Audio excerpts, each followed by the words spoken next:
Bonsoir à toutes et à tous et bienvenue sur HTV. Ce soir, nous passons au peigne fin les grandes lignes du grand dialogue national impulsé par le président de la République du Cameroun dans son adresse à la nation du 10 septembre 2019. Et ce sera, comme toujours, en compagnie de nos experts triés sur le volet pour vous faciliter la compréhension de cet important rendez-vous pour le Cameroun qui, on le rappelle, interviendra d'ici la fin de ce mois de septembre. On n'en dit pas plus, on prend le sommaire de Jean-Marie Quinfac. J'ai décidé de convoquer dès la fin du mois en cours un grand dialogue national qui nous permettra, dans le cadre de notre Constitution, d'examiner les voies et moyens de répondre aux aspirations profondes des populations du Nord-Ouest et du Sud-Ouest, mais aussi de toutes les autres composantes de notre nation. Le mot préparation conviendrait bien ce soir pour décrire le cadre politique actuel au Cameroun.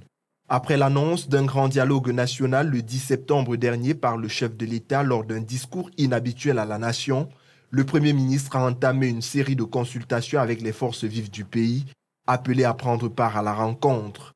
Des plateformes numériques ont même été créées pour suivre de près les activités liées à ce rendez-vous. Mais ce dialogue national, mis en avant par certains aujourd'hui sur la place publique, a été proposé par des leaders de tous bords au Cameroun depuis le début de la crise anglophone en octobre 2016. On en parle encore ou enfin 3 années après. Une longue période sans véritable école dans le nord-ouest et le sud-ouest, 36 mois de décadence économique et d'instabilité généralisée. De retour sur ce plateau, on accueille les invités avec lesquels nous allons débattre tout au long de ces 90 minutes d'émission. On a peut-être été coupé. Notre cher confrère Jean-Marie Quinfac nous aurait présenté les différents panélistes, mais je vais le faire. Je commence par ma droite avec cette chemise très violette qui donne beaucoup de couleur à ce plateau. Aristide Monod, bonsoir et merci d'avoir accepté une fois de plus notre invitation. Bonsoir Cédric, bonsoir à tous les co-discutants du soir, bonsoir à tous les téléspectateurs de votre programme. C'est moi qui vous dis merci pour cette confiance renouvelée. C'est un plaisir pour nous de vous avoir toujours avec nous sur notre plateau. J'accueille en guise de deuxième invité sur ce plateau. C'est la deuxième fois qu'il intervient dans le cadre de cette tribune chantier politique. C'est Morgan Palmer. Il est le vice-président et porte-parole du Parti républicain. Morgan, bonsoir. Bonsoir Cédric Django. Merci. Merci d'accueillir une fois de plus le Parti républicain sur votre antenne. C'est un plaisir de vous avoir toujours. Juste à votre gauche, Arnaud Parfait Manga Kédé, militant de première heure du mouvement pour la renaissance du Cameroun, le parti de Maurice Kamto, qu'il représente vaillamment sur ce plateau. Arnaud Parfait, bonsoir. Bonsoir, merci Monsieur Cédric Django. Salutations à toutes les populations amoureuses du mouvement pour la renaissance du Cameroun, du travail politique que ce parti puissamment implanté effectue sur le terrain. Et je ne manquerai pas de jeter ces salutations à nos 200 amis politiques emprisonnés injustement, y compris le président élu Maurice Kamto. Alors, merci pour ces salutations. Je reste avec vous puisqu'on parle de la question du grand dialogue national convoqué par le président de la République d'ici la fin de ce mois de septembre. En attendant, le Premier ministre a d'ores et déjà multiplié les consultations auprès des différents corps dans un chronogramme qui a été rendu public. On peut voir le nom du MRC figurer, bien sûr, dans la liste des partis politiques que devra consulter Joseph Dion-Ngouté. J'ai envie de vous demander, qu'allez-vous dire au Premier ministre demain? Monsieur Cédric Django, ce qu'il faut dire, c'est que d'entrée, la position du MRC, Mouvement pour la Renaissance du Cameroun, est connue depuis sa création, c'est-à-dire depuis août 2012. Nous avons inscrit dans notre projet de société, tout militant du MRC le sait, il y a un problème au nord-ouest et au sud-ouest appelé problème anglophone.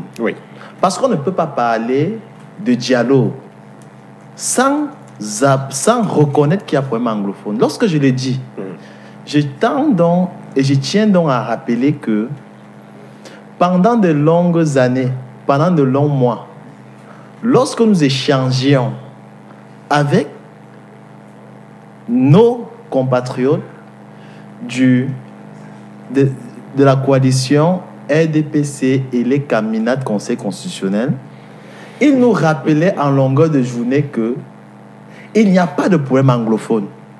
Il y a même des ministres qui ont fait ce négationnisme politique, disant qu'il n'y en a pas de problème anglophone. Nous leur avons dit qu'il y a un problème. Ensuite, ils ont déplacé le débat en nous disant que tous ces mouvements-là qui veulent déstabiliser le pays, nous allons les mater. Force reviendra à la loi. On ne peut pas défier l'État. Des discours soviétiques, des discours de guerre, on nous les tenait. Ensuite, ils nous ont dit, même s'il y a crise anglophone, nous dialoguerons avec qui? Il y a qui en face? Avec qui dialoguerons-nous? Oui. Ce qui se passe donc, c'est que vous avez une formation politique comme le MS, Mouvement pour la Renaissance du Cameroun, qui, à l'issue des élections contestées, qui suivent son cours au niveau des instances internationales de l'Union africaine, nous avons initié des manifestations, des marches. Oui, ça on sait. Je vais justifier donc que lorsque nous marchions, la première raison fondamentale de nos manifestations, c'était pour contester les résultats des élections présidentielles avec les conséquences que nous savions, on doit modifier le code électoral. Deuxième préoccupation de nos manifestations, c'était de dénoncer cette guerre au nord-ouest et au sud-ouest. Ça veut dire que quoi? Nous marchions parce que nous réclamions le dialogue, ce qui est inscrit dans le premier pilier du MSC, le pacte républicain. Ça veut dire que tout acteur républicain, tout Camerounais qui aime son pays, ce pays, est pour le dialogue.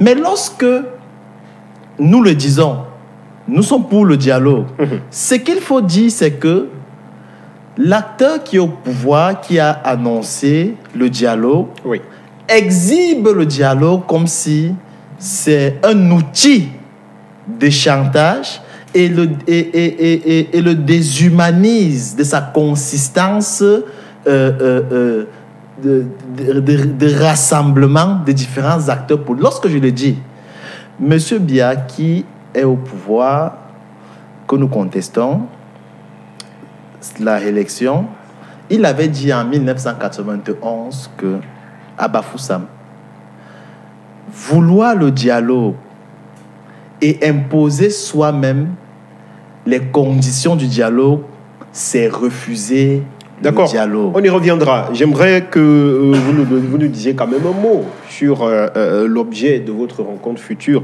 avec ces consultations que le Premier ministre s'en va engager avec le mouvement pour la renaissance du Cameroun. Qu'allez-vous lui dire exactement? Quels sont les préalables du MRC pour la tenue d'un dialogue sincère? La position du MRC est claire. Oui. Les préalables, c'est que on ne peut pas avoir les acteurs les plus légitimes des Camerounais. En l'occurrence, le professeur Maurice Kamto, le président Christian Pendekoka du mouvement Agir, le président Albert Zongang, Paul-Éric Kingé et plus de 200 prisonniers politiques en prison. Et vouloir que le MSC, à travers ces instances qui fonctionnent, que vous savez, pas de dialogue. Le préalable, c'est que tous ceux qui sont en prison doivent être libérés. Nous disons donc que c'est le directoire de la coalition qui doit partir dialoguer, discuter en lieu et place du MSC. D'accord, on vous a compris. Nous sommes pour, mais c'est la condition préalable, c'est notre position. On ne peut pas accepter dialoguer avec notre leader, ce monsieur qui est reconnu sur le plan international comme un amoureux de son pays, car il a fait à ce que son pays gagne un conflit frontalier qui est historique. Merci. Merci. Morgan Palmer, vous représentez sur ce plateau le Parti républicain, parti qui a également sollicité sa présence à cette table de dialogue. Beaucoup estiment que le temps de préparation des présentes assises est assez court et même leur tenue. Elle devrait normalement s'étendre sur une seule semaine. Le Parti républicain s'est exprimé sur cette question de timing. Pourquoi est-ce que vous estimez que le temps des assises et même de la préparation est insuffisant pour un dialogue comme celui-ci? Oui, vous savez que la trinité essentielle de notre mouvement tourne autour de 3 choses. Oui.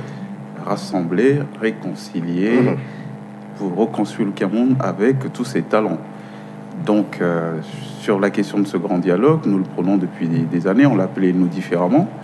On parlait d'organiser des états généraux du Cameroun, qui fassent qu'on soit en capacité de s'asseoir tous autour d'une table, tous les fils du Cameroun, avec nos différences, afin d'évoquer les problématiques qui nous ont un tout petit peu entraînés dans la situation où nous sommes aujourd'hui. Mais surtout, afin d'évoquer l'avenir.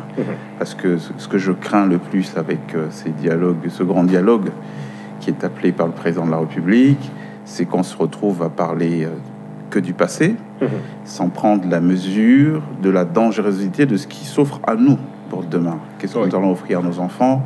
Cette année, on a 253 000 réussites au bac. Ces gens-là vont aller à l'université. Ils ont vocation à devenir quoi? Avec un taux de chômage qui avoisine quand même les 60 000, les 60% de la population. C'est énorme.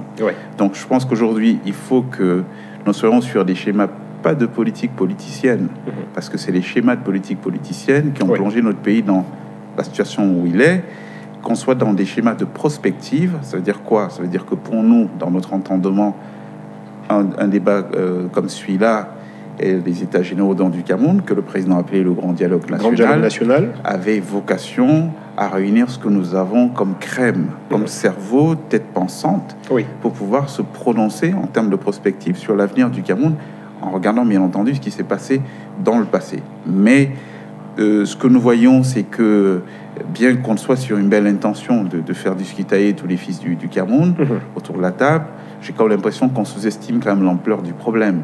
Parce qu'une petite semaine pour régler les problèmes du Cameroun, je trouve que c'est un peu minoré la situation dans laquelle on est. Nous, on a proposé 21 jours, 7 jours pour faire un audit, 7 jours pour trouver des solutions et 7 jours pour consigner les préconisations, le communiqué final. Alors, vous parlez des États généraux. Je vais me permettre de vous couper. Est-ce que ce n'est pas, est-ce que dans cet état de fait, puisque ce discours du chef de l'État est ancré dans les problématiques liées aux populations, aux revendications des populations des régions du Nord-Ouest et du Sud-Ouest, est-ce que la convocation du dialogue tel que vous le voulez avec toute la communauté nationale, les États généraux, ne va pas noyer davantage le problème anglophone qui a été posé dès la base? Je vais vous dire, ça va être un échec si, en termes d'approche solutionnelle, on va sur la résolution que du problème du Nord et du Sud-Ouest. Oui, là on est d'accord. Il faut savoir que ce ne sont pas les régions les plus sinistrées du Cameroun. Vous êtes allé dans le Grand Sud, vous avez vu qu'il y a des gens qui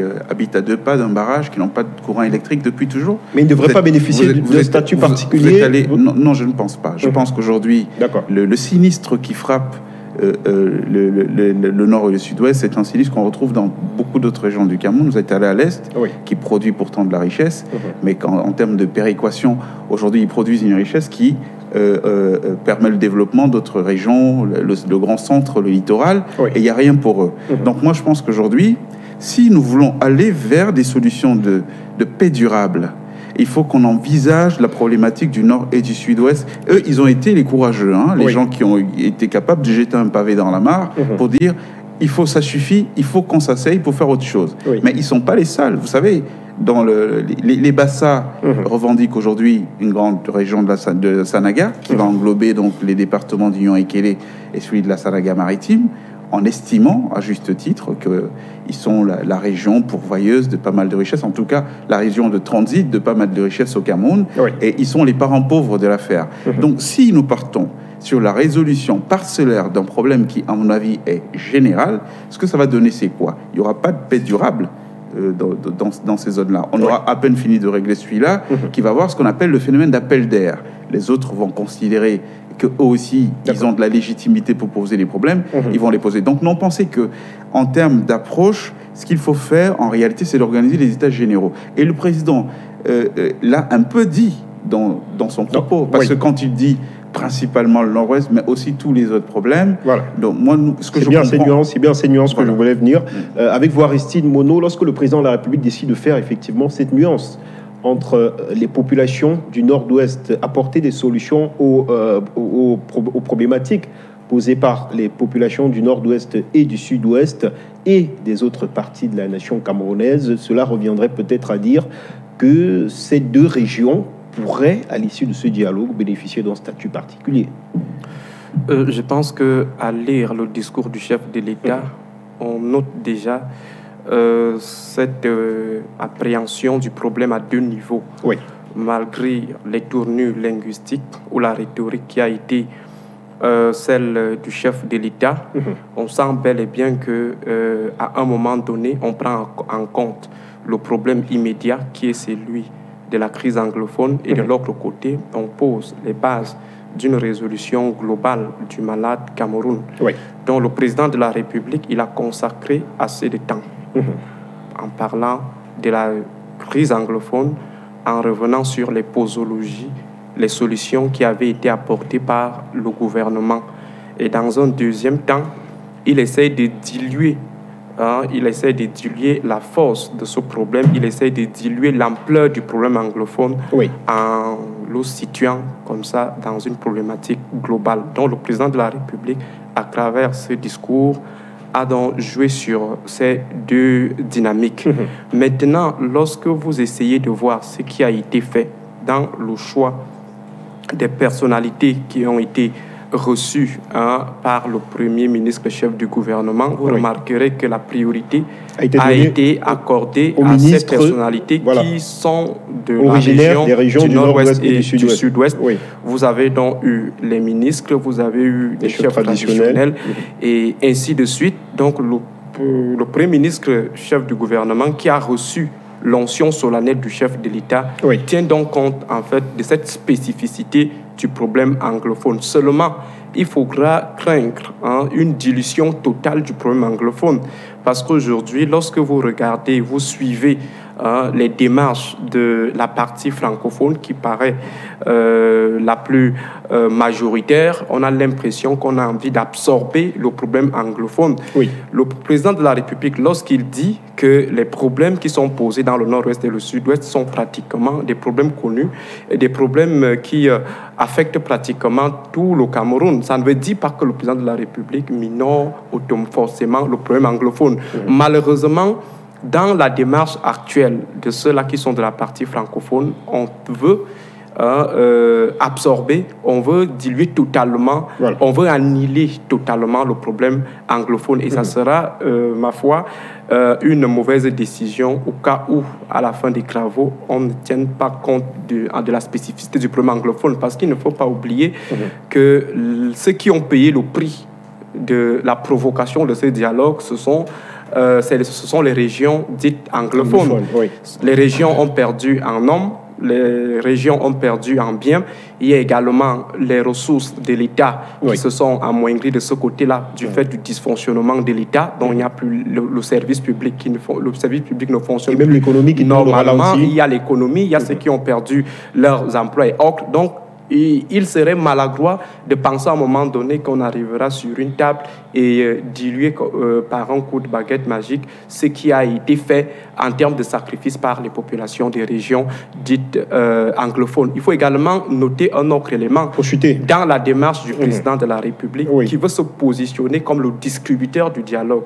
C'est-à-dire, il agit d'abord suivant un timing qui est le sien, sans toutefois faire référence aux pressions national et international. Il se positionne donc comme celui-là qui distribue et ceci pourra lui permettre, au cas où le dialogue se passe dans de bonnes conditions, de se positionner comme celui-là qui est distributeur national des mansuétudes. Merci. Arnaud Parfait-Manga, il y a la question de la forme de l'État qui a longtemps été évoquée tout au long de cette crise. Le président de la République n'a à aucun moment dans son discours évoqué la question liée à la forme de l'État. Pourtant, beaucoup estiment que c'est là le nœud du problème. Est-ce que le fait que l'on aille dans une dynamique comme celle-là, sans peut-être poser sur la table du débat la question du fédéralisme, de la décentralisation, peut permettre de tourner la page sombre qu'a traversé le Cameroun durant ces 3 dernières années? Je crois qu'il a clairement déjà défini la forme de l'État à travers ce discours. Il a bien dit qu'il continuera dans la même démarche, jusqu'au boutiste dans la même démarche. C'est-à-dire, il continuera à promouvoir l'État unitaire décentralisé. Il l'a dit. Non, pas ainsi. Je veux dire, c'est votre interprétation. C'est ce qu'il a affirmé. Il a affirmé qu'il discutera dans les perspectives de faire pousser la décentralisation. Voilà. Ça veut dire qu'il a déjà pris position. Mmh. Et la logique dans la position du MSC est contre. Lorsqu'on est en démocratie, sur des questions fondamentales et cruciales, comme la nature que va prendre structurellement l'État du Cameroun, il faut consulter la population. C'est la position du MSC. Vous avez beau dire que vous êtes pour le fédéralisme ou le régionalisme ou la décentralisation, oui. Mais si le MSC prend position pour l'une des formes de l'État, c'est discriminer d'office les autres Camerounais qui pensent que c'est une forme d'État particulière qui sied pour eux. C'est pour cela que nous disons dans la position du MSC, le débat sur la forme de l'État nécessite obligatoirement et urgemment la consultation du peuple camerounais par voie référendaire ou bien par des représentations, mais par voie référendaire principalement, pour que les Camerounais disent si ils veulent le fédéralisme ou le régionalisme ou la décentralisation. Mais toujours est-il que, quelle que soit la forme de l'État qui sera choisie par les Camerounais, c'est la position du MSC, nous comptons beaucoup plus investir dans le contenu. Parce qu'on peut vous donner la décentralisation et on la déshumanise de tout son sens. C'est-à-dire, ou bien, on peut vous donner du fédéralisme et on la déshumanise. Je prends un exemple très simple. Allez-y. Vous illustrez, par exemple, que la loi de 2004 portant orientation de la décentralisation est une loi criminogène en ses propres articles sur la décentralisation. Lorsqu'on dit décentralisation, c'est deux principes. C'est l'autonomie élective et l'autonomie financière. Oui. Mais toujours est-il que dans cette loi de 2004, on vous dit que le préfet a un pouvoir tutélaire sur les mairies. Qu'est-ce que veut dire la tutelle? La tutelle veut dire le contrôle. Et contrôle est en contradiction avec autonomie. Vous voyez très bien. Ça montre donc que cette loi a des articles criminogènes qu'il faut balayer. Ça fait que nos maires sont parfois impuissants juridiquement parce qu'il y a des mauvaises lois qui font à ce qu'ils ne peuvent pas totalement avoir la gestion des marchés. Voilà. Même si, en principe, c'est les maires qui doivent gérer les marchés, vous avez la communauté urbaine. Voilà encore une institution qui est une hérésie et une institution destructrice de la décentralisation. Comment on peut parler de décentralisation pour dire qu'il faut des personnes qui ont une autonomie élective, qui soient élues, mais on vient nommer des instances qui s'approprient des activités des personnes élues. D'accord. Donc, il faut faire disparaître ou bien réformer de telles institutions comme les communautés urbaines, qui sont systématiquement mises par le régime illégitime pour contrôler les maires qui ne partagent pas leur philosophie politique. Merci. Ce que je veux aussi dire sur quelques aspects du débat sur le dialogue, c'est que le casting de consultation, il est mauvais. Il est mauvais, pourquoi? Parce que... On y reviendra. On reviendra sur le casting dans quelques minutes. Mais permettez à Morgane Palmer de s'exprimer sur cette question. Morgane, il y a de cela quelques mois, au mois de mai plus précisément, le Premier ministre chef du gouvernement avait, nous dit-on, été mandaté par le président de la République dans les régions du Nord-Ouest et du Sud-Ouest pour porter justement cette offre du dialogue-là. Et on se souvient, Joseph Dione Gouté avait affirmé, Urbi et Orbi, que le président était disposé à discuter de tout, même de la forme de l'État. Alors, comment comprendre qu'aujourd'hui, que nous sommes arrivés au dialogue, que le chef de l'État n'ait pas daigné évoquer cette question liée à la forme de l'État dans son discours? Vous percevez une dissonance? Oui, une dissonance, mais je veux quand même que les politiques que nous sommes interrogent souvent la réalité des décisions qu'ils prennent. Oui. Parce qu'aujourd'hui, j'entends beaucoup dire fédéralisme, décentralisation. Il faut savoir que tout ça a un coût. Et compte tenu du caractère exempt de notre économie aujourd'hui, de nos comptes publics, je ne suis pas certain qu'on ait les moyens aujourd'hui de pouvoir se payer ça. Au Parti républicain, on est plus pour une accélération de la décentralisation, en passant entre autres. Mais nous ne pensons pas que ce soit la solution, the solution au problème camerounais. Pourquoi? Parce que, en fait, c'est une fausse bonne idée. Les mêmes qui, aujourd'hui, sont dans la gouvernance, dans l'État central, seront ceux qui vont se retrouver dans l'État décentralisé. Alors, s'ils ont des attitudes coupables au niveau de l'État central, en termes d'éthique de gestion, ils ne vont pas subitement devenir des gens vertueux parce qu'ils sont dans un système décentralisé. Tout cela va se répercuter au niveau des collectivités territoriales. Bien entendu, ça va être les mêmes, avec les mêmes fonctionnements, les mêmes process. Donc, j'entends beaucoup de gens dire ça, comme si dès qu'il y a la décentralisation demain, alors le Nord-Ouest et le Sud-Ouest vont devenir le Japon ou la Corée du Nord. Non, c'est une fausse bonne idée qui est assez répandue, mais aussi qui est due à l'irresponsabilité du personnel politique qui, à mon sens, n'est pas en train de toujours dire la vérité aux Camerounais. J'entendais tout à l'heure le propos très pertinent de M. Monod. Je voulais juste apporter un petit bémol sur la question de... Il a parlé de la dilution des revendications anglophones par les francophones qui sont majoritaires. Mais non, c'est pas vrai. Il se pose un problème aujourd'hui. Il y a dans ce pays des gens qui ont payé le prix fort pour l'indépendance du Cameroun. Cette région Bassa dont je parlais, la région de l'Ouest Cameroun. Aujourd'hui, c'est pas ceux qui sont en train de profiter le plus du pouvoir actuel. Donc, on ne peut pas aborder les choses de cette manière. Dire, bon, oui, comme c'est les premiers qui ont revendiqué, alors ils ont tous les droits, on va faire table rase sur les problématiques des autres. Moi, je vous parlais des schémas de pérennisation de la paix. Parce que, qu'est-ce qui se passe aujourd'hui? Vous pouvez être sûr que si la situation au nord-ouest et au sud-ouest Cameroun n'avait pas un impact sur le reste de la vie du Cameroun ailleurs, on n'en ferait pas une question prioritaire. Si nous en faisons une question prioritaire, c'est parce que tout est lié. Donc, quand l'approche que nous avons au Parti républicain, c'est de dire, si on a la possibilité de s'asseoir pour discuter, il faut préciser pour nos téléspectateurs qui regardent, ça ne s'est jamais fait dans l'histoire du Cameroun.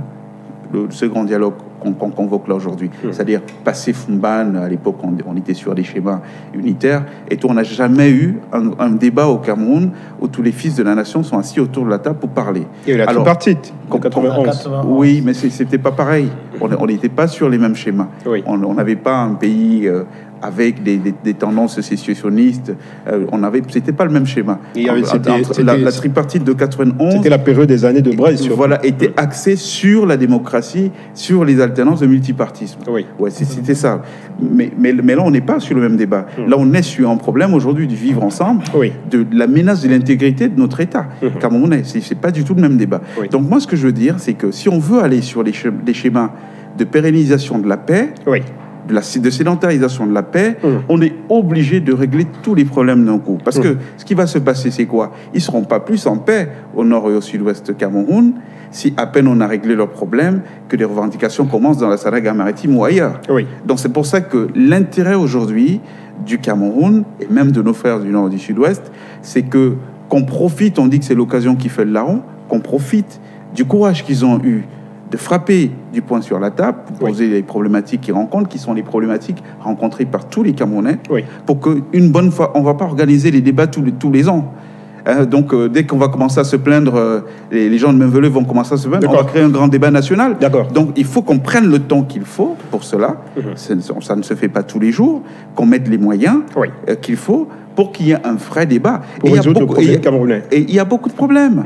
Il y a cette question d'accords coloniaux dont les gens parlent en catimini, que personne n'a évoqué. Nous, la vision que nous avons au Parti républicain aujourd'hui, c'est qu'on a vocation à parler de tous les problèmes sans tabou, mais dans un ton apaisé, dans un esprit constructif, parce que de toutes les façons, être habité par un esprit revanchard, ça n'apportera à rien en termes de valeur ajoutée. Donc nous, ce qu'on dit, je vais terminer par là. Je vais terminer par là. C'est que, ok, la forme de l'État et tout ce qu'on nous dit, parce qu'on reste sur vraiment un débat politique politicienne, nous pensons que ce n'est pas ce qui devrait être à l'ordre du jour principal de ce débat. On doit penser à la sécurité sociale, parce que tant que les gens seront affamés, ils seront des gens corvéables, prêts à être... qui vont porter les bombes pour tuer l'armée camerounaise. Tant qu'on n'a pas parlé de la question de l'éducation, de la formation, de l'emploi de notre jeunesse, 60 000 sont assis dans les maisons, ils ne font rien. On ne peut pas être dans des schémas de paix. Merci Morgane. Aristide Monod, j'aimerais évoquer avec vous la question liée à la présidence même de ces assises qui sera assurée par le Premier ministre chef du gouvernement. Au sein de l'opinion, il s'est créé un débat sur la légitimité de cette personnalité à pouvoir conduire ces échanges. Donc on estime bien que sa désignation unilatérale par le président de la République pourrait remettre en doute la sincérité des échanges annoncés. Votre avis? Alors, vous allez déjà me permettre de revenir sur quelques éléments. Mais après, on va pas... Il faut bien qu'on évolue. Le premier, c'est au niveau de la forme de l'État. Je pense que l'objectif du débat autour de la forme de l'État, c'est de trouver la meilleure forme de l'État à même de garantir aux populations l'accès de façon proportionnelle aux ressources de l'État. Tout simplement parce qu'on s'est rendu compte que l'État jacobin, qui est un État hyper centraliste, ne permettait pas à ce que les uns et les autres aient accès dans l'arrière-pays aux ressources de l'État. Et cet État jacobin était également porteur de gènes de prédation, parce que toutes les ressources étaient centralisées entre les mains de ceux qui sont qualifiés généralement des gens de Yaoundé. Or, désormais, en essayant de décentraliser ou alors en rapprochant la gestion du pays des populations, cela pourra apporter un coup favorable à l'évaluation et également à la vigilance. Donc, c'est ça, en fait, le débat autour de l'État. Il faut rappeler qu'en 1991, lors de la tripartite, ce débat a été inscrit à l'ordre du jour. Il a été porté par un bon nombre d'acteurs. C'est pourquoi nous sommes passés de la formule de l'État unitaire à l'État unitaire décentralisé, parce que c'était en fait la petite sœur du fédéralisme qui était soutenue par un bon nombre d'acteurs, surtout des régions anglophones. Et la décentralisation a été acceptée comme choix par défaut par ces acteurs. 22 ans après, peut-être se sont rendus compte que les choses se sont passées ou alors se sont évoluées à pas d'escargot, et ils sont revenus à la charge avec la question du fédéralisme. Sur la qualité du Premier ministre à mener des échanges sincères. Au niveau de la qualité du Premier ministre, je pense que tout dépend de la bonne foi des acteurs. Monsieur Dion Ngouti en lui-même ne pose pas un réel souci. C'est tout simplement ceux-là qui sont derrière Monsieur Dion Ngouti, l'équipe qui porte la médiation Dion Ngouti. Vous avez vu, par exemple, lorsqu'il s'était prononcé sur une thématique qui revient, c'est-à-dire celle du fédéralisme. Vous avez vu comment est-ce qu'il y a eu un son de cloche alternatif dans les rangs même du régime, c'est-à-dire M. Atanganji qui est sorti pour dire que nous ne débarquerons pas de ces histoires parce que l'État du Cameroun reste un État uni et tout. Donc, pour dire que M. Dion Ngouti qui n'a pas vraiment le contrôle de la situation peut être perçu comme un sous-traitant de l'ordre dirigeant.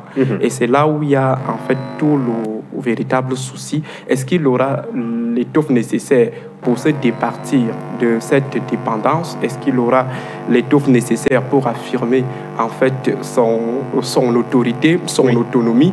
Et je pense que partant de tout ce que nous avons eu à observer aujourd'hui dans les démarches du gouvernement en place, qui est là pratiquement, en tout cas le régime, et il est clair que M. Dion Ngouti risque de jouer un rôle très partial. La preuve en est que lorsque on essaye d'observer de la liste qui a été publiée, l'agenda qui a été publié, vous allez vous rendre compte que cette liste n'est pas du tout représentative des acteurs pertinents du champ politique camerounais ou du champ socio-politique camerounais. Oui. Vous avez vu, par exemple, le Rassemblement démocratique du peuple camerounais qui n'est pas logé dans la catégorie des partis politiques et bénéficie d'un statut particulier. À ce moment, on se pose bien la question, est-ce que les autres viennent donc compétir face à une formation qui bénéficie déjà d'une, en tout cas qui est déjà logée dans la haute classe de la hiérarchie des institutions de l'État. Ça pose problème. Maintenant, ceux qui ont été appelés, certes vrai, on nous dira qu'on a joué la carte des anciens candidats à la dernière présidentielle, mais toujours et surtout des partis politiques représentés dans les deux chambres, le Parlement et l'Assemblée nationale. Je parle de la catégorie leader d'opinion. Ah d'accord. Lorsque vous observez, vous allez vous rendre compte que ça a été choisi de façon, ma foi, aussi partiale, parce que lorsqu'on regarde le champ politique camerounais, vous êtes journaliste, vous connaissez l'équipe porte la parole publique, la parole des masses aujourd'hui dans notre pays. Je ne vais pas faire une fixation sur telle ou telle personnalité. Mais ce que nous devons reconnaître, c'est qu'à partir de ce choix, il y a déjà ces lourds soupçons de partialité de M. Dion Ngouti. Et c'est pourquoi, à un moment donné, certains estiment qu'il faut peut-être un médiateur issu de la société civile ou un médiateur international pour garantir l'équité et l'objectivité de ces assises. Arnaud Parfait-Manga, vous parliez tout à l'heure des acteurs convoqués dans le cadre de ces consultations et qui pourraient être les mêmes lors des assises dès la fin de ce mois de septembre. Est-ce que selon vous, les différents acteurs qui ont été convoqués, que ce soit dans la scène politique, la société civile ou même dans la diaspora, sont en même de pouvoir conduire, mener à bien ce dialogue? Permettez-moi d'abord de situer le contexte. Je tiens à rappeler que l'État du Cameroun, qui est consacré juridiquement dans les années 1960, est entré de plein pied dans le multipartisme. On avait d'anciens partis politiques, que ce soit en zone francophone ou en zone anglophone. Et il y a eu aussi une tendance à uniformiser la scène politique. C'est-à-dire qu'on est revenu au système de parti unique, UC, qui disparaît en 1966, laissant place à l'UNC, qui disparaît, je crois, dans les années 85, si je ne me trompe pas, laissant place au RDPC. Ça veut dire que cette tendance de monopoliser la scène politique, l'État s'est incrusté dans toutes les sphères, que ce soit la sphère journalistique, la sphère syndicaliste. C'est important de situer le contexte. Donc l'État a eu tendance à fabriquer, ou bien à hyper-contrôler, ou bien à contrôler la société civile, les partis politiques, y compris d'opposition. C'est un logiciel ancien. Ça veut dire que lorsque je l'illustre, ne croyez pas que parce que vous voyez des partis politiques abondants être présents dans l'agenda du dialogue, ce sont des partis politiques d'opposition. Ça peut être des constructions, comme ça a été le cas historiquement. Je l'illustre de manière claire avec les observateurs de Transparency Inter, les faux observateurs. Alors vous pensez qu'il y a des partis politiques, des leaders de l'opposition qui ont l'exclusivité de la légitimité, qui sont au service et de la mascarade représentative du jeu politique. D'accord. Il y en a beaucoup.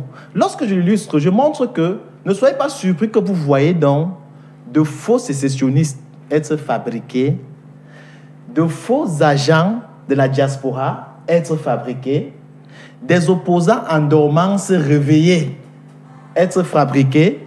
Lorsque je le dis, je montre que, parce qu'on juge le maçon au pied du mur, je montre de manière pratique, à travers cette programmation de consultation, la mauvaise foi. Alors, il y a des faux opposants, vous le dites. La mauvaise foi lesquels? Citez-nous en quels? J'ai vu le MRC qui sera consulté d'ici demain mercredi.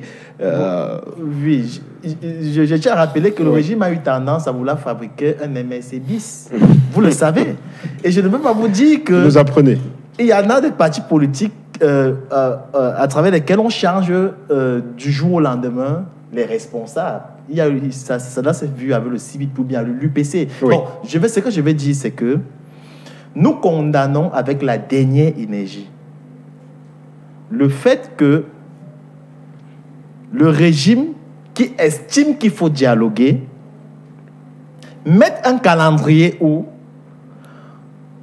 le RDPC, je n'aime pas prononcer le nom de ce parti qui détruit le Cameroun. Non, vous en êtes bien obligé. Le RDPC n'est pas considéré comme un parti politique dans la rubrique parti politique. Le RDPC est bien dit que c'est une institution, ce qui est grave et criminel.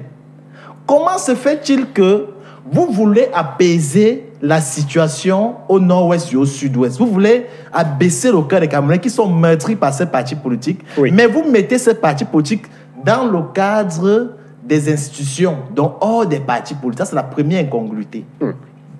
Deuxième incongruité, c'est pas parce que nous sommes des politiques que nous n'avons pas constaté que, comme le politologue Aristide Monod l'a dit, beaucoup d'acteurs légitimes ne sont pas présents dans ces consultations. Ça veut dire que si le Premier ministre ou bien son cabinet ou le secrétaire général de la présidence sont dans cette logique, ils ne veulent pas de manière sincère que le dialogue ait lieu. Lorsque je le dis, je tiens à rappeler que nous qui sommes des républicains qui aimons le Cameroun, et nous ne sommes pas des revanchards, comme ça a été dit ici sur ce plateau, parce que nous pouvons mourir parce que nous dénonçons chaque jour le fait, par exemple, que la prison centrale de Nkondengui n'est pas l'eau depuis 3 jours. Et c'est le calvaire là-bas. Nous ne sommes pas des revanchards lorsqu'on le dit. Nous qui dénonçons dans tous ces faits dans la société, on a mal lorsque nous sommes pris en otage par 2 types d'extrémistes. Il y a les extrémistes sécessionnistes et les extrémistes du gouvernement. D'accord. Ils tendent à gâter, à dénaturer le dialogue que tout Camerounais patriote veut. Il faut revoir tout ce schéma. Et c'est pour cela que la position du MRC est claire. Nous voulons que, avant de parler de dialogue, c'est encore possible. Il y a un minimum de préalables que ceux qui sont au pouvoir ou qui usurpent le pouvoir doivent faire: libérer les prisonniers politiques, sanctionner tous ceux qui ont envenimé la situation. Vous pensez qu'un monsieur, les messieurs qui ont affirmé qu'il n'y a pas de crise anglophone, qui sont toujours maintenus au pouvoir, qui énervent les populations anglophones, je dis bien qui énervent. D'accord, merci. Les messieurs qui ont contribué à ce qu'on bastonne les avocats, vous pensez que... Merci Arnaud Manga. Vous pensez que c'est facile de s'asseoir? C'est facile de s'asseoir avec les tels... Je ne pense pas. Merci. Morgan Palmer, peut-on tenir un dialogue sincère sans des têtes majeures de l'opposition politique au Cameroun et même les responsables séparatistes, ceux qui pour la plupart, on le sait, sont enfermés aujourd'hui encore à la prison centrale de Yaoundé. Arnaud Manga parlait du cas Maurice Kamto et ses alliés. Il y a également le cas Georges Gilbert Baranla, le président du parti républicain. Peut-on tenir un dialogue sincère avec tous ces acteurs majeurs de la scène politique en prison? Oui, moi je crois que l'idéal aurait quand même été qu'on fasse un geste d'apaisement, qui consiste donc à mettre un peu un bémol sur toutes ces questions qui ont exacerbé les antagonismes ces derniers temps dans notre société camerounaise et qui ne sont porteurs d'aucune valeur ajoutée pour le Cameroun. Donc effectivement, si on veut aller en dialogue, dans l'idée de réchauffer un tout petit peu les relations ou de mettre bas la terre, il aurait peut-être été mieux qu'on ait du moins la quasi-totalité de ses leaders, ceux qui sont emprisonnés pour des raisons politiques. Oui. Vous en avez cité quelques-uns tout à l'heure, qui soient assis sur la table des discussions pour parler. Bon, maintenant, nous considérons que ces gens-là, ils sont les leaders d'institutions. On parlait d'institutions tout à l'heure, ils sont les leaders de formation, de politique, donc il y a une espèce de continuité d'activité. C'est le cas chez nous, républicains. On n'a pas posé le préalable la libération de notre leader, oui.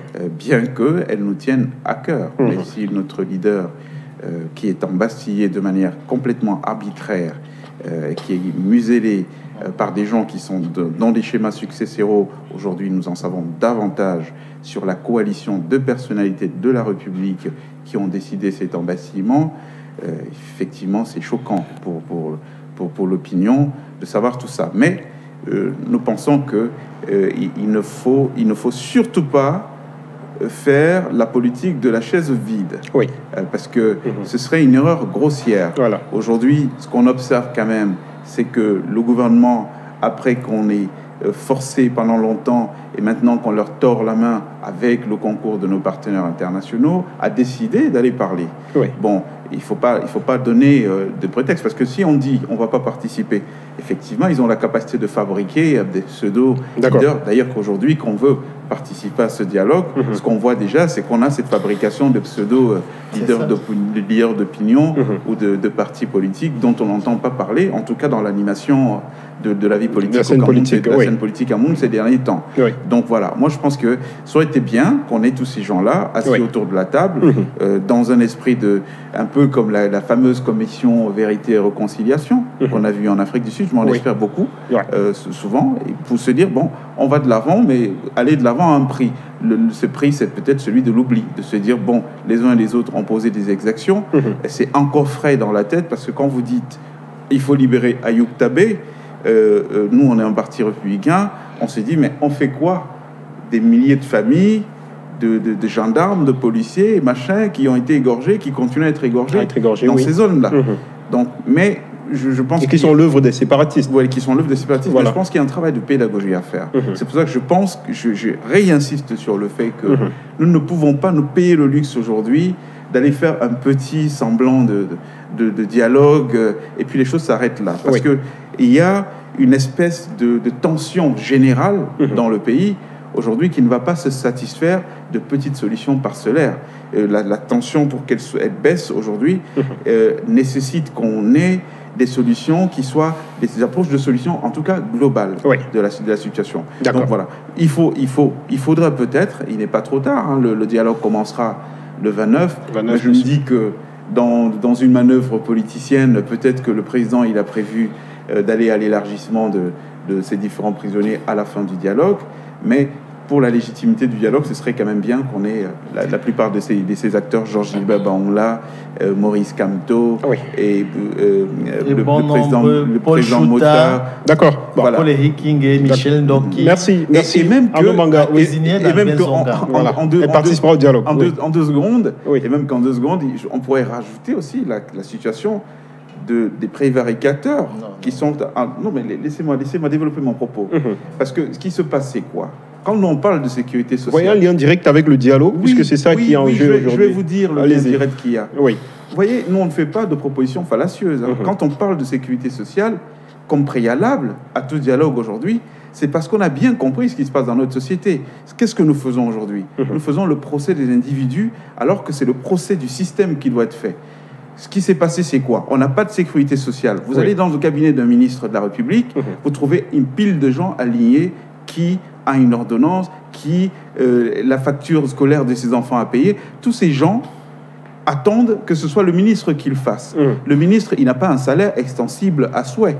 Au bout d'un moment, victime de cette pression sociale, il est obligé d'avoir le réflexe de taper dans la caisse. D'accord. Donc, nous avons délocaliser ou alors déléguer notre sécurité sociale aux individus, ça va toujours produire des effets comme ceux que nous avons là. C'est pour ça qu'aujourd'hui, il va falloir qu'on mette tous ces problèmes sur la table. Merci.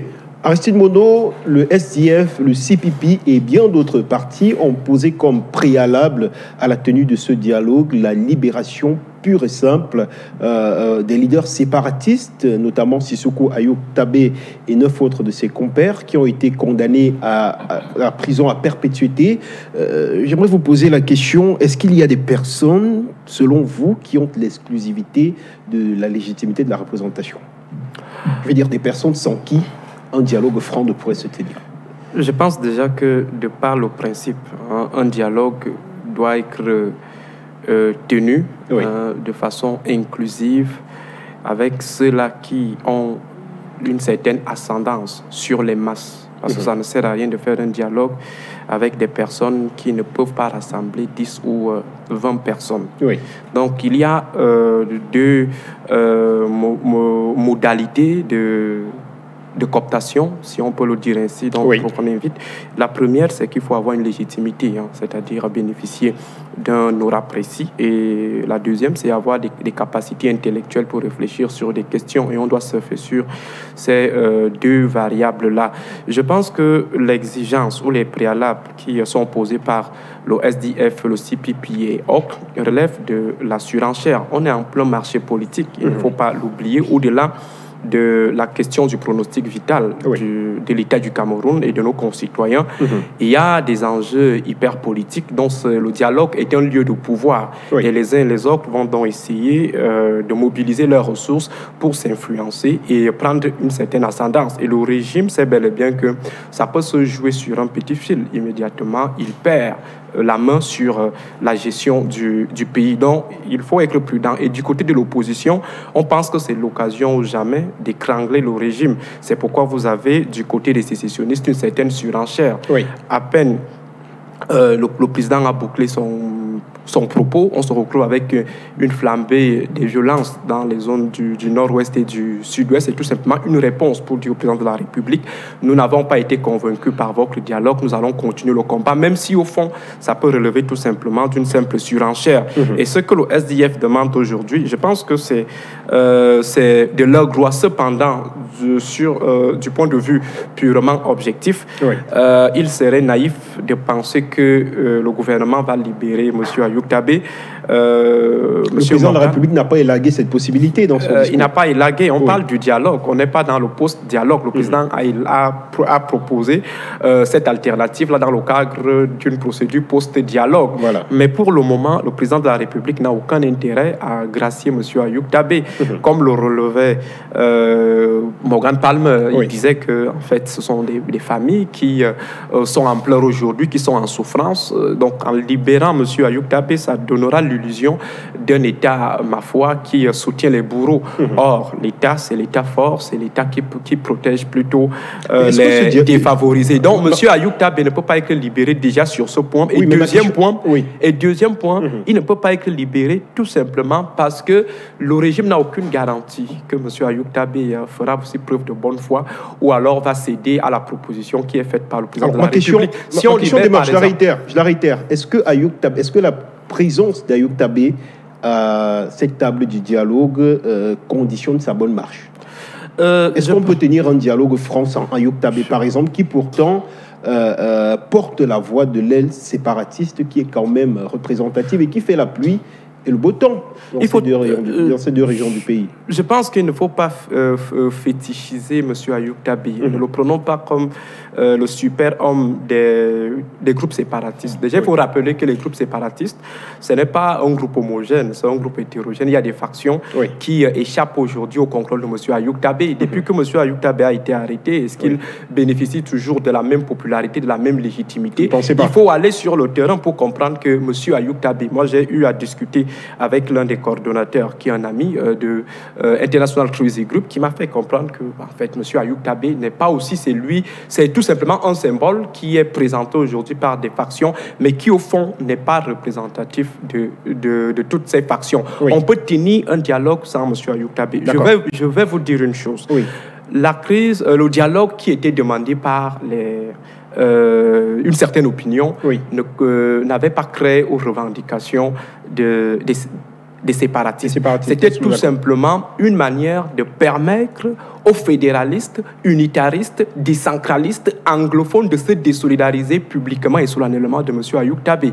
Parce que dire que M. Ayoub Tabé est déterminant, c'est laisser planer l'illusion selon laquelle la majeure partie des anglophones qui étaient restés dans un silence aussi soupçonneux est favorable à la démarche de M. Ayoub Tabé. Non, il y a un problème anglophone. Et si on a laissé faire M. Ayoub Tabé et les sécessionnistes et autres, c'est tout simplement parce que la population anglophone pensait que cela peut faire le bon job pour qu'il y ait un dialogue. C'est comme la question de Boko Haram. Oui. Vous terminez par là, oui. Avec Boko Haram, les populations sont impliquées dans la lutte contre Boko Haram lorsqu'ils se sont rendus compte que, en fait, Boko Haram était le mauvais agent, ou lorsqu'ils se sont rendus compte que l'État va se pencher effectivement sur leurs problèmes. C'est à ce moment qu'ils se sont... Parce que vous ne pouvez pas lâcher la sécession de façon passive sans toutefois avoir les garanties nécessaires. Maintenant, l'État a posé une garantie, donc c'est le dialogue. Merci. Je pense que M. Arnaud Manga, réaction, oui. Je suis totalement opposé à l'analyse du politologue pour lui dire que ne tropicalisons pas les faits politiques. Lui qui est politologue sait que la question du dialogue est une question aussi technique. Il y a des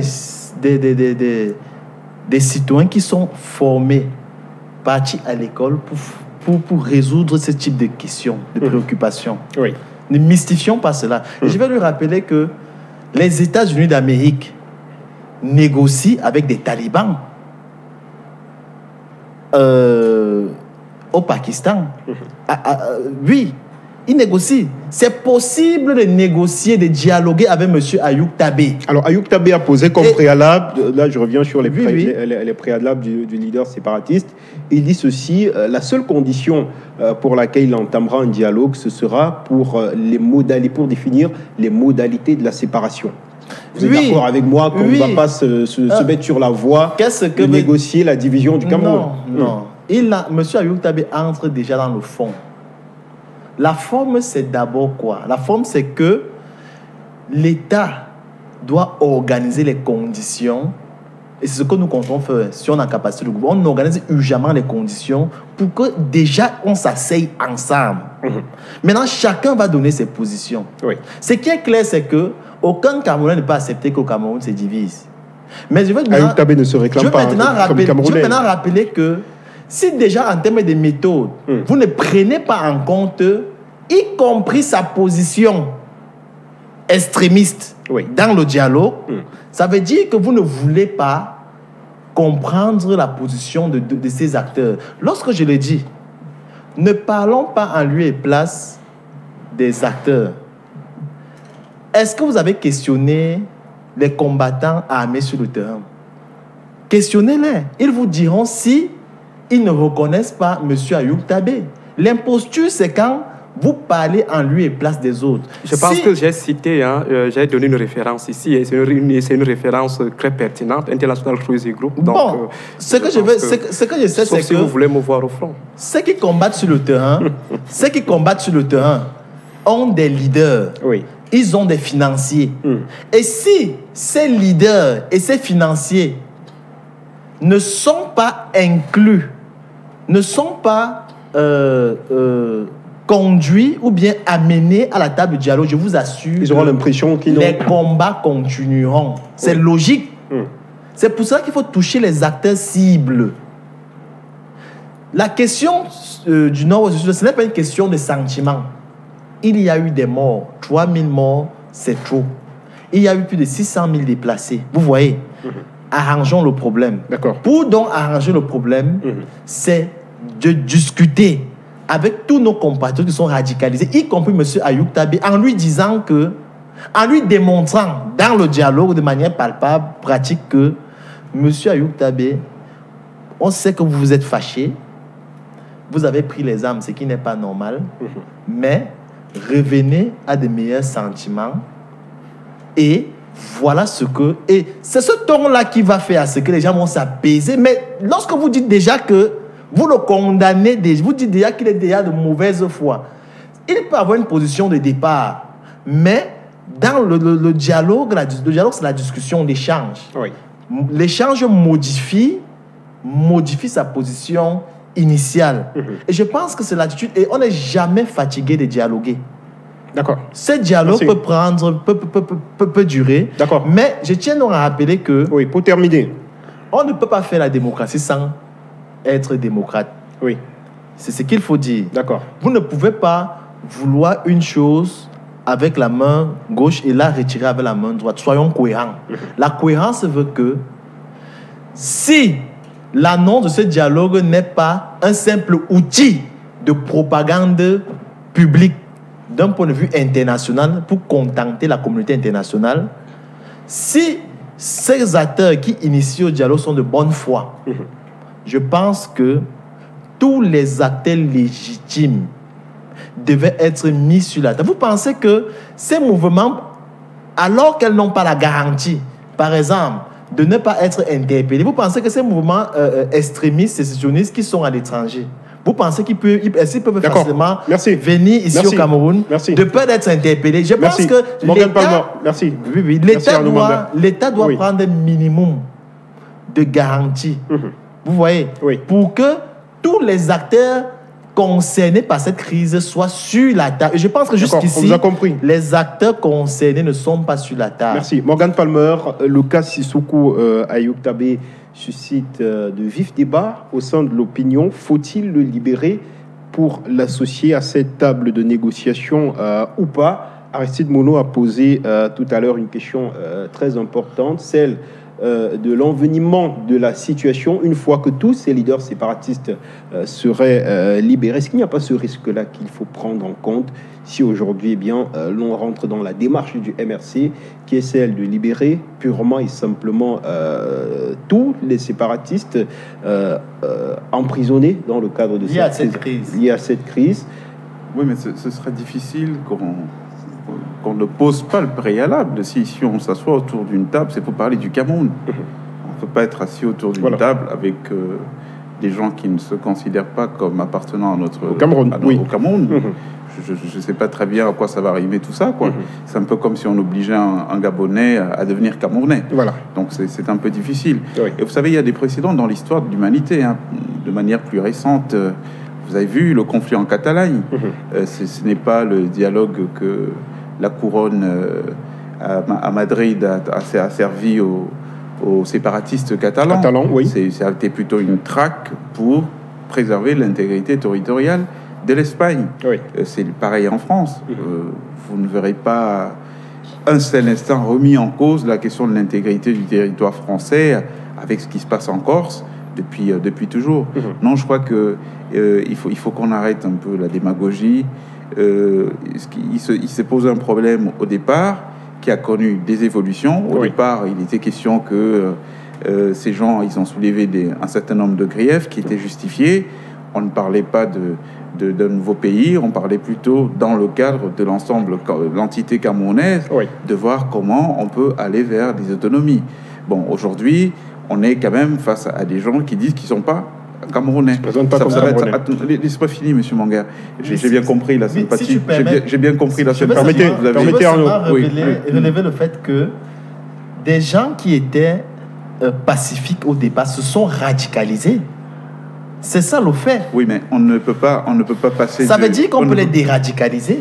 On ne peut pas passer du nous sommes lésés, nous sommes laissés pour compte de la République, nous souhaiterons avoir des meilleures conditions et pour cela, ce serait peut-être bien que nous prenions en charge notre avenir, notre vie, notre responsabilité. On n'est plus Camerounais. Vous voyez, il y a quand même quelque chose d'assez choquant il y a quelque chose d'assez choquant dans l'idée. Non, j'ai bien compris que les thèses du MRC ne sont pas très éloignées de cette... Mais si... Quel est ce procès on vous l'entend dire. On vous l'entend dire et moi je trouve ça regrettable. J'explique simplement il y a une chose sur laquelle nous ne devons pas discuter.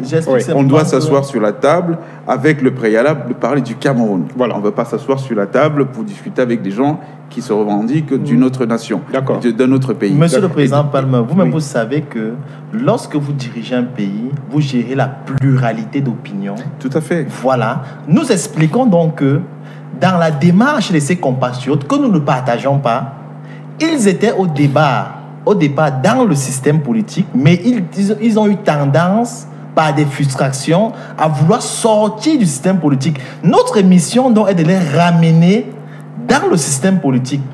Parce qu'il y a autre chose qu'on ne dit pas assez dans ce fameux débat. Moi, j'entends, et c'est d'ailleurs une déformation de la réalité au niveau de la communication qui est faite à l'international. On n'a pas au Cameroun notre armée qui s'est levée du jour au lendemain, qui a commencé à tirer sur des gens, à tuer des gens. Dire des choses comme ça, c'est complètement faux. C'était une réponse aux attaques. Il y a une réponse. Qu'est-ce que vous voulez? On ne va pas offrir des pétales d'orchidée à des gens qui nous tirent dessus. D'accord. Il y a aussi des bavures. Oui, bien sûr qu'il y a des bavures. Mais il y a des bavures partout. Vous savez pourquoi il y a Guantanamo? Donc il y a des bavures partout dans le monde. On ne peut pas faire une guerre. On ne peut pas faire une guerre sans qu'il y ait de dommages collatéraux. Ça ne justifie pas les villages brûlés. Oui, mais je vous en prie, on ne peut pas faire une guerre sans qu'il y ait de dommages collatéraux. Et aussi sur la question des villages brûlés, nous sommes quand même en guerre. On peut faire des choses sous faux drapeau pour mettre ça sous le compte. Non, mais si. Parce que vous êtes en train de nous dire que notre armée, qui est une institution, n'est pas une institution responsable. Elle est composée de voyous qui prennent du plaisir à aller brûler des villages. L'armée ne doit pas maintenir l'ordre, c'est la police ou la gendarmerie. Ce n'est pas normal que l'armée soit en guerre à l'intérieur de son État. Non. Ça veut dire qu'il y a un problème. Mais il y a des états, des déceptions, des états de siège qui nécessitent notamment que l'armée, qu'on puisse faire recours à l'armée pour amener de l'ordre. D'accord. Ça se passe comme ça partout dans les pays du monde. Vous avez vu aider l'armée. Ça ne veut pas dire que non, on n'est pas contre l'armée. Je vous en prie, messieurs. Oui. Morgan Palmer, vous terminez. Oui, moi ce que je veux dire, c'est que moi, généralement, la position qui est celle du Parti républicain, c'est que nous, on est pour l'apaisement, pour un apaisement général.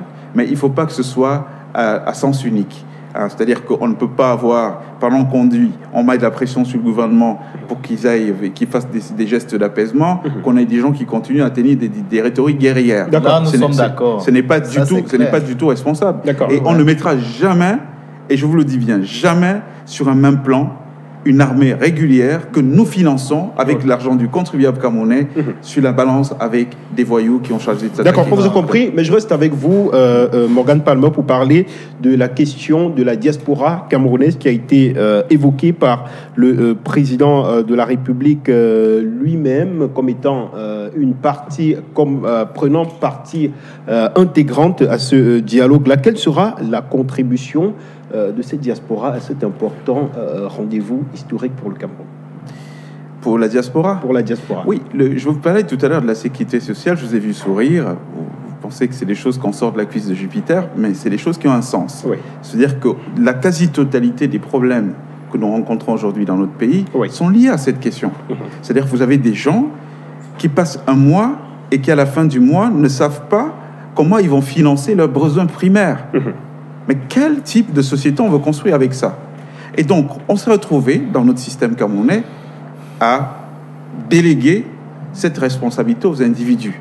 Ça nous provoque beaucoup de maux que nous connaissons dans notre société. Je peux vous dire la corruption, l'insécurité, beaucoup de ces maux que nous avons dans notre société sont liés à ces problèmes. Alors, il se trouve que la diaspora aujourd'hui est l'un des principaux pourvoyeurs de notre sécurité sociale. Mais quel est le traitement qu'on a réservé à ces gens qui prennent de leur argent? Vous savez, c'est difficile de travailler l'argent, courir sous le froid de l'hiver pour aller chercher de l'argent. Et chaque fin du mois, de prélever une part de cet argent que vous envoyez aux familles en Afrique, qui ne vivraient pas sans ça, parce que l'État n'a rien prévu en face. Donc ces gens-là, nous trouvons qu'ils n'ont pas été bien traités au jour d'aujourd'hui. Il n'y a pas une espèce de reconnaissance de la nation pour l'action qui est la leur. Et nous pensons donc notamment qu'il est important qu'il soit une partie importante dans tout le dialogue qui doit s'organiser au Cameroun. On ne peut pas minorer cette frange de gens qui contribuent à la stabilité de notre pays. Parce que je les vois parfois marcher, s'agiter à Paris. Je leur dis, mais non, il y a des solutions plus radicales. Il suffit que pendant 2 mois, que vous n'envoyez plus un seul sou au Cameroun et vous n'aurez pas besoin de dire aux gens d'aller marcher. Ça va être la chienne lead qui s'installe dans notre pays. Donc ces gens participent à la stabilité de notre pays parce qu'ils financent la sécurité sociale.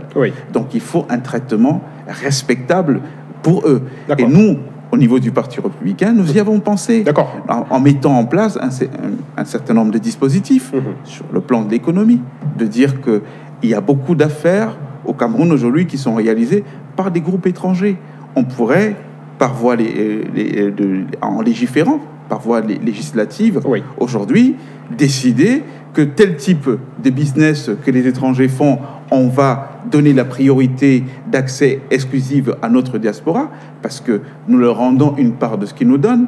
On peut décider en termes de double nationalité. C'est un problème qui nous pose aujourd'hui au Cameroun. De dire qu'il faut qu'ils aient la double nationalité. Donc, je pense que la diaspora, c'est pour ça que nous l'avons proposé, nous, dans les propositions que nous avons adressées ce matin au Premier ministre du Cameroun. Nous avons proposé que la diaspora soit l'un des sujets qui soit évoqué de manière prioritaire au cours de ces assises. Alors, Aristide Mono, c'est plutôt une diaspora composite que l'on observe aujourd'hui. Une partie de celle-là s'est manifestée contre les séjours privés du président de la République du Cameroun, du côté de l'État helvétique, réunis au sein de la brigade anti-Sardina. Vous pensez, vous, que cette diaspora il y aura cette garantie pour que cette autre diaspora récidiviste puisse venir au Cameroun, participer à ces assises et retourner tranquillement dans leur pays d'accueil? Tout dépend en fait de la bonne volonté de ceux qui donnent l'ordre au Premier ministre, chef du gouvernement, M. Diongouti. Lorsqu'on parle de diaspora, on ne tient pas compte, en tout cas si je reste dans la perspective du chef de l'État, on ne tient pas compte de l'hétérogénéité, comme je le disais tout à l'heure, en parlant des factions, en parlant des groupes sécessionnistes. Des groupes séparatistes, oui. Donc séparatistes. On a l'impression que la diaspora, c'est un groupe homogène et on va désigner quelques éléments.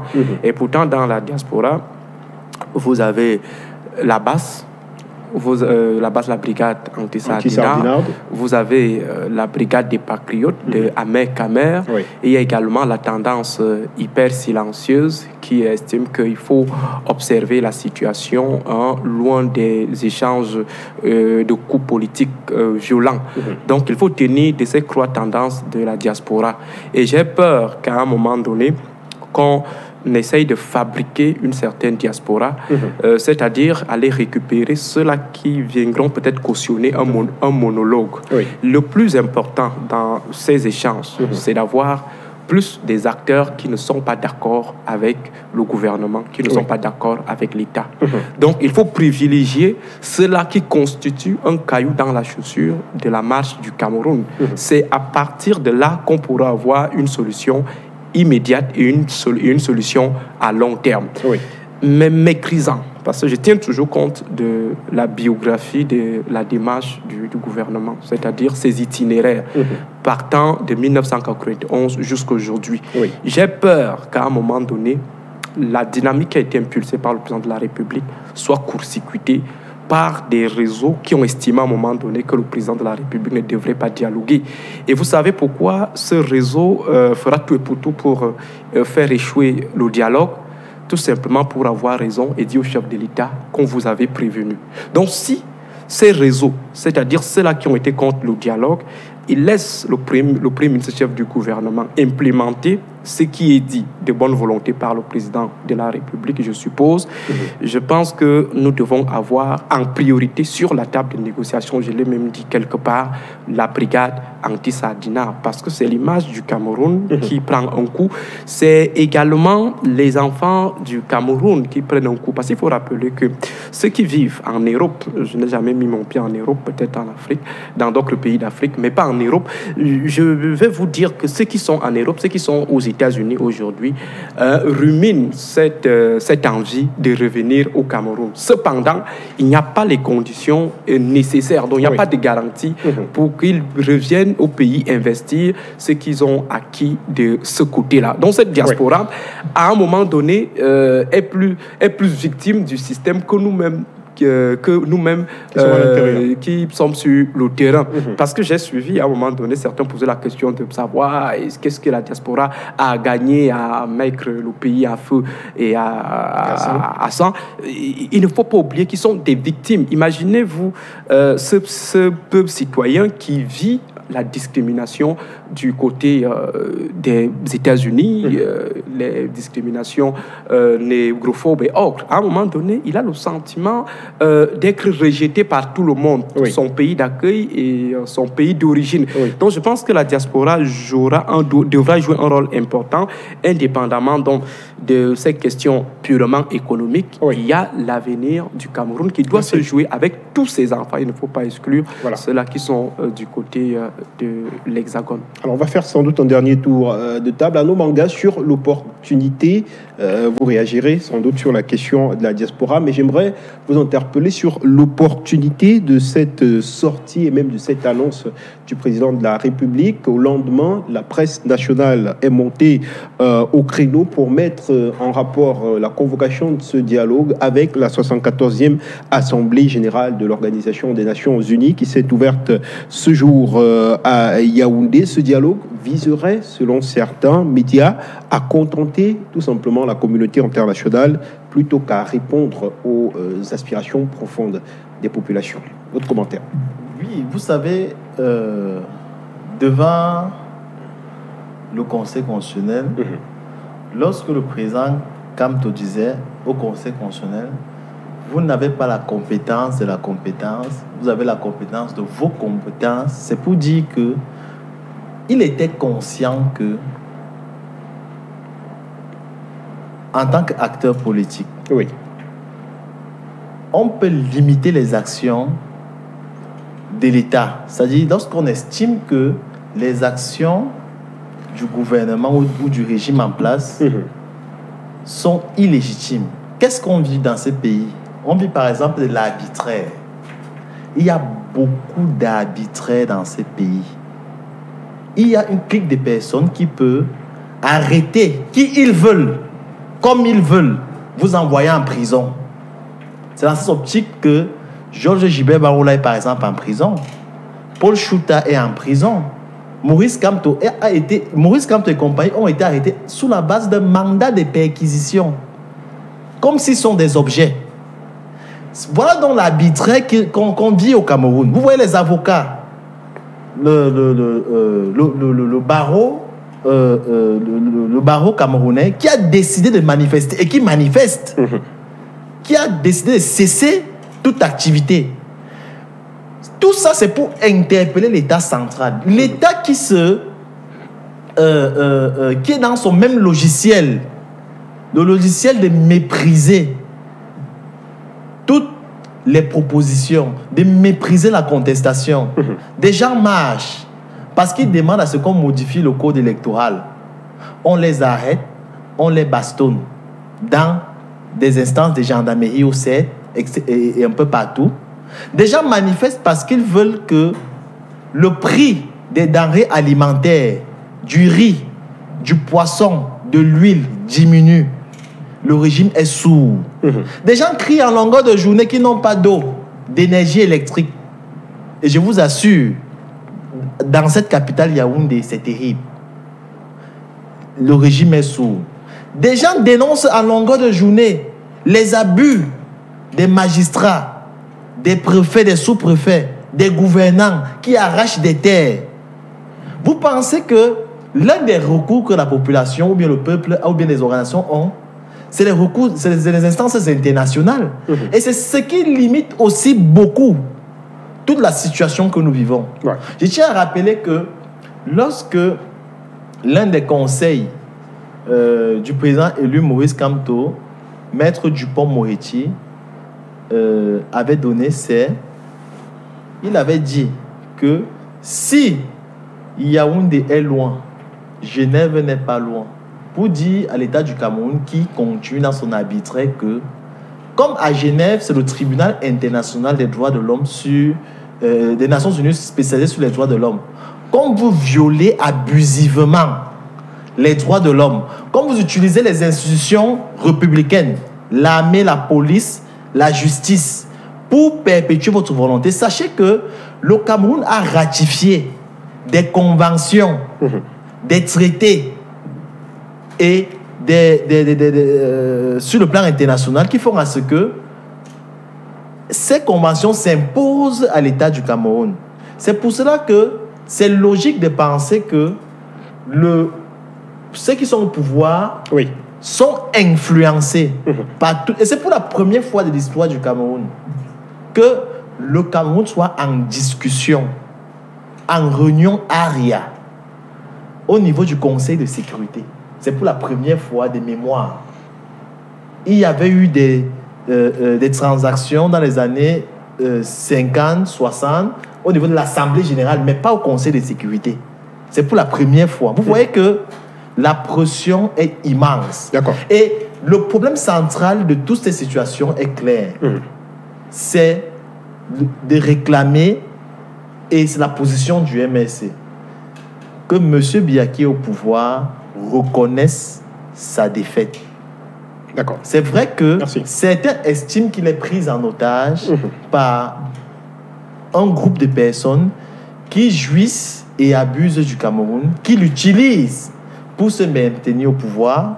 Mais si il se considère comme ce véritable patriarche qui a beaucoup de choses à prendre et qui a fait beaucoup de choses, il doit avoir suffisamment de hauteur pour sortir par la grande porte. Merci. Merci. Je veux rappeler simplement que c'est une perte. Lorsque même des étrangers constatent que pour des opinions politiques, vous avez les plus grosses têtes d'un pays. D'accord. Je vais citer 3 exemples pour chuter par là. Vraiment, terminer, chuter, il ne reste plus assez de temps. Le professeur Alain Foguet. Oui. On a beau être du MSC ou du LDPC, mais c'est l'un des rares stratèges militaires et de renseignements que le Cameroun a. Il serait utile. Dehors, vous avez M. Christian Pendekoka, qui était un conseiller économique à la présidence de la République. Il a décidé d'abandonner le pouvoir pour partir dans l'opposition avec le président Kamto, l'une des plus grosses têtes économiques de ce pays. Il est en prison pour ses opinions politiques. Vous avez le président Kamto. Laissons son appareillage politique d'un point de vue intellectuel. Sur le plan international, il est ovationné et consacré. D'accord, merci. Mais il est en prison pour ses opinions politiques. D'accord, merci. Morgan Palmer, avec vous, je voudrais revenir sur la question de l'urgence. J'allais dire de l'opportunité de ce dialogue. Est-ce que vous avez l'impression qu'il y a eu des pressions internationales qui ont contribué à dicter un tant soit peu cet agenda au président de la République du Cameroun? Oui, bien sûr, parce que ça ne s'est pas fait spontanément. C'est-à-dire que ces problématiques sont des problématiques qui datent de plusieurs mois, déjà à rebours, voire plusieurs années. Et les demandes de dialogue avaient été énoncées. Sans qu'il y ait de suite de la part du gouvernement. Donc, bien entendu, on est sur un agenda international, parce que malheureusement, aujourd'hui, avec la globalisation, on a un peu un destin, nous tenons, si on peut dire les choses comme ça, entre guillemets. Et donc, effectivement, on est sur,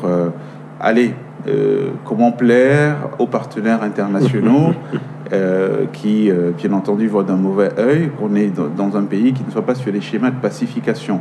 Sachant que ça nous handicape pour plusieurs raisons. Parce que tous ceux qui veulent faire des affaires, qui veulent ramener des investisseurs au Cameroun, ils se heurtent toujours à la fameuse question: quelle est la note de stabilité du Cameroun? Dès qu'on évoque les différents théâtres d'opération, que ce soit au nord-ouest, sud-ouest, ou bien au grand nord avec Boko Haram, tout de suite les gens se referment.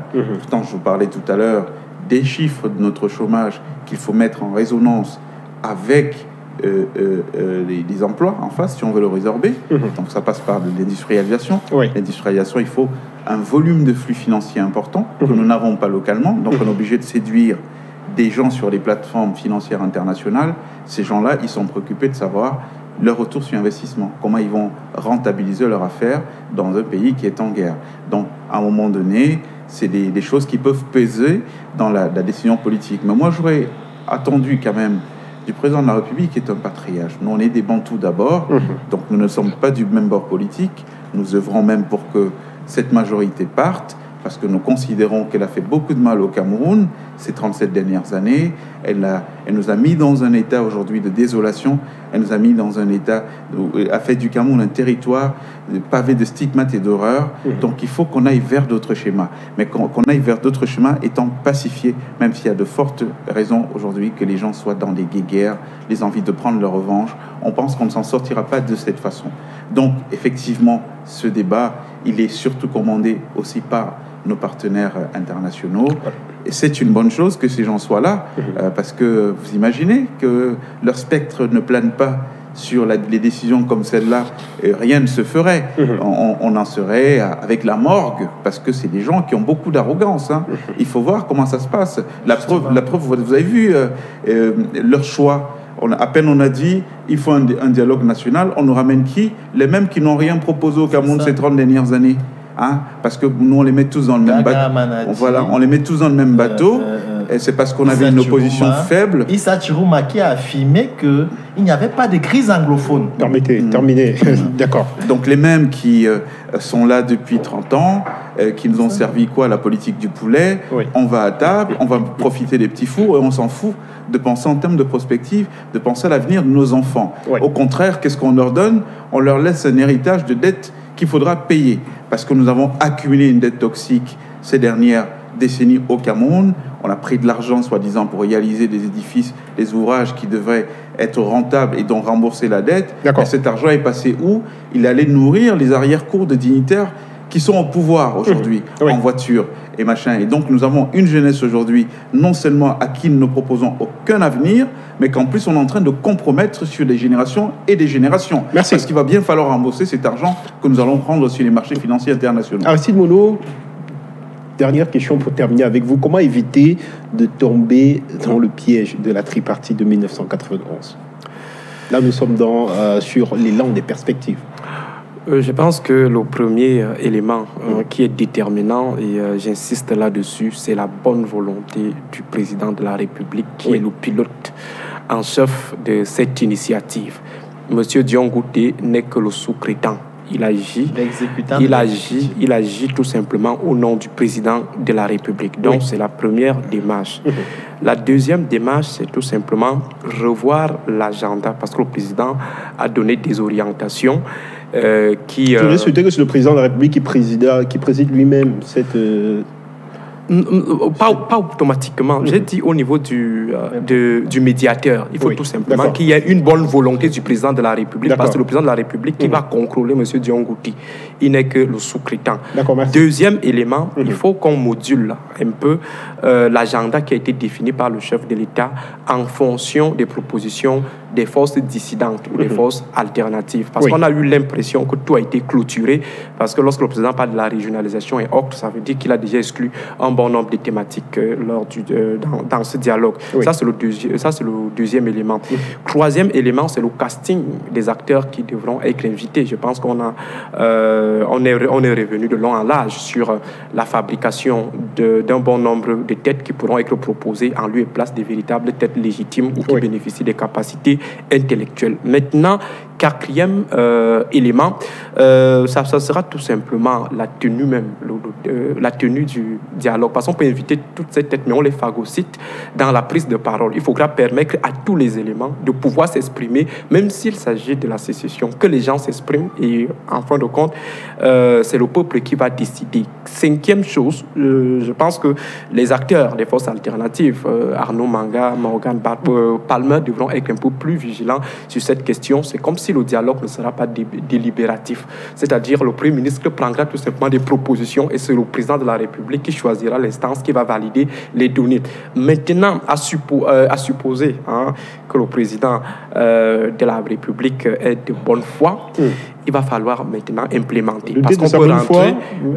non, en fait, je tiens toujours compte de la biographie des démarches du régime. Je tiens toujours compte de ce qui s'est passé lors de la tripartite. Donc, cette fois-ci, il va falloir que le président de la République donne un coup sérieux à l'implémentation des résolutions qui seront prises. Vous vous souvenez, en 91, le président de la République devrait revenir dans la salle pour valider les propositions. Malheureusement, il a couru immédiatement vers l'Assemblée nationale qui était pratiquement acquise. Et c'est là où il est passé pour aller valider des résolutions qui n'étaient pas celles prises lors de la tripartite. Vous savez bel et bien que la Constitution de 1996 n'existe pas. La Constitution avait été éjectée. La Constitution de la Commission où on a plutôt préféré les retouches, l'amendement de celle de 1972, dont le Cameroun a une Constitution de 1972. Vous savez bel et bien que dans les résolutions, il n'y avait pas la question des délégués de gouvernement, donc des communautés urbaines, mais le chef de l'État a manœuvré pour qu'on se retrouve à la tête des institutions qui sont gérées par des personnes élues, des personnes qui sont nommées. Donc je pense que voilà des 5 étapes qui Merci pour vos propositions. Grand dialogue national, quelle perspective pour le Cameroun? Je vais donner la possibilité à Arnaud Manga et Morgan Palmer de nous faire également quelques propositions. Comment éviter de tomber dans j'allais dire l'épisode flou et sombre de la tripartite de 1991. Je commence par vous, Arnaud Manga. Vous savez, est-ce que quelqu'un qui est lui-même le problème peut résoudre le problème? Répondre à cette question, c'est répondre à votre préoccupation. Simplement pour dire que nous allons aller démontrer que ce dialogue n'est pas de bonne foi et n'est pas bien structuré, parce que la politique de la chaise vide ne marche pas. Ceci dit, les préalables pour que ça marche, c'est connu. La libération immédiate et inconditionnelle de tous les prisonniers politiques, les 200 prisonniers politiques du MSC, la coalition, les acteurs clés, les présidents des partis, ceux qui sont arrêtés abusivement. Il faut des mesures de désescalade en région anglophone.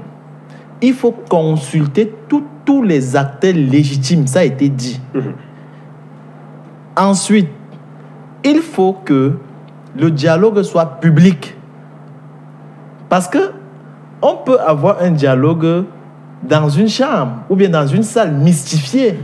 Le dialogue doit être retransmis à la télévision en public pour voir qui va tromper l'autre. Il faut que les résolutions du dialogue soient d'application immédiate entre les acteurs.